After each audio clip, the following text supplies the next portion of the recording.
त्र्यंबकेश्वर नगरमधून जे महाराष्ट्रासाठी एक आध्यात्मिक केंद्र आहे, भगवान त्र्यंबकेश्वर म्हणजे आद्य ज्योतिर्लिंग, आद्य याचा अर्थ सर्वप्रथम। त्याचप्रमाणे गंगा गोदावरी मातेची जन्मभूमी उगमस्थान आहे, हनुमान जन्मस्थान इथे आहे, संत निवृत्तीनाथ महाराजांची संजीवन समाधी आहे, वारकरी संप्रदायाचं ते सर्वोत्तम आणि श्रेष्ठ स्थान आहे।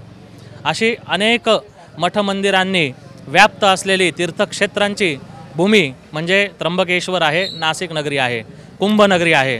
या नगरीपासनं ओम प्रतिष्ठानद्वारे आम्ही जे मंदिरांच्या अवतीभोवती दुकानं आहेत, जे साधन सामुग्री विकतात, पूजा साहित्य विकतात, प्रसाद विकतात, परंतु आज आपल्याला वेळोवेळी असं लक्षात येत आहे की विधर्मीयांचा सुद्धा प्रादुर्भाव या दुकानांमध्ये झालेला आहे।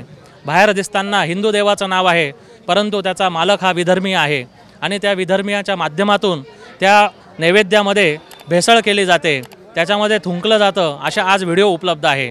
त्याचबरोबर पूजा सामुग्री हा केमिकलयुक्त आहे, कुंकू केमिकलयुक्त आहे, तूप केमिकलयुक्त आहे आणि अशा केमिकल आणि भ्रष्ट पूजा सामुग्री बाटवलेली पूजा सामुग्री नैवेद्य हा आपण आपल्या देवांना एकदम डोळे झाकून आंधळ्या पद्धतीने अर्पण करत आहोत आणि पुण्य मिळायच्या ऐवजी आपण पापाचे कुठेतरी भागीदार होत आहोत।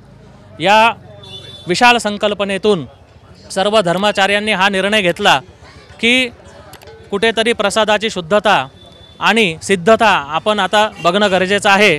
त्या अनुषंगाने रणजितजी सावरकर यांच्या अध्यक्षतेखाली त्याचबरोबर सर्व धर्माचार्य, सर्व पीठांचे आचार्य, त्यामध्ये पुरोहित संघ असेल, अखिल भारतीय संत समिती असेल, आखाडा परिषद असेल, श्री स्वामी समर्थ केंद्र असेल, आदी सर्व धर्म मार्तंडांच्या नियमावलीतून या सर्व दुकानदारांची चौकशी होऊन आणि त्यांना चौकशी अंती जर ते पास झाले तर त्यांना ओम सर्टिफाईड, ओम प्रमाणित करण्यात येणार आहे।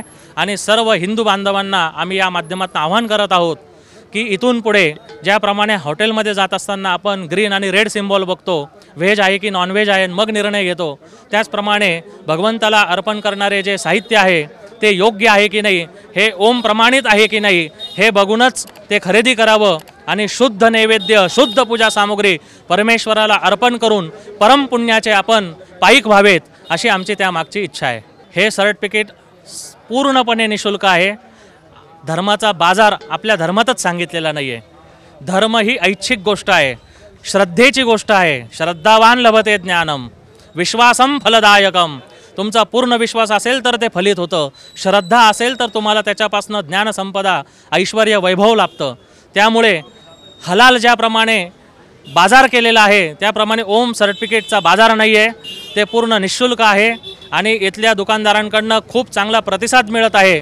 कारण की त्यांचं सांगणं आहे की आम्ही चांगलंच देत आहोत, पिढ्यानपिढ्या इथे आमचे व्यवसाय आहेत, त्यामुळे ओम सर्टिफिकेट आम्हाला खूप गरज आहे। येणाऱ्या भाविकांनासुद्धा ते समजण्यास मदत होईल आणि जे विधर्मीयांकडनं श्रद्धा जिहाद नावाचं षडयंत्र सुरू आहे ते कुठेतरी खंडित होईल।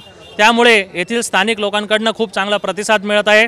हजारोंच्या संख्येने संपूर्ण महाराष्ट्रातून ऑनलाईन रजिस्ट्रेशन होत आहे। जय श्रीराम।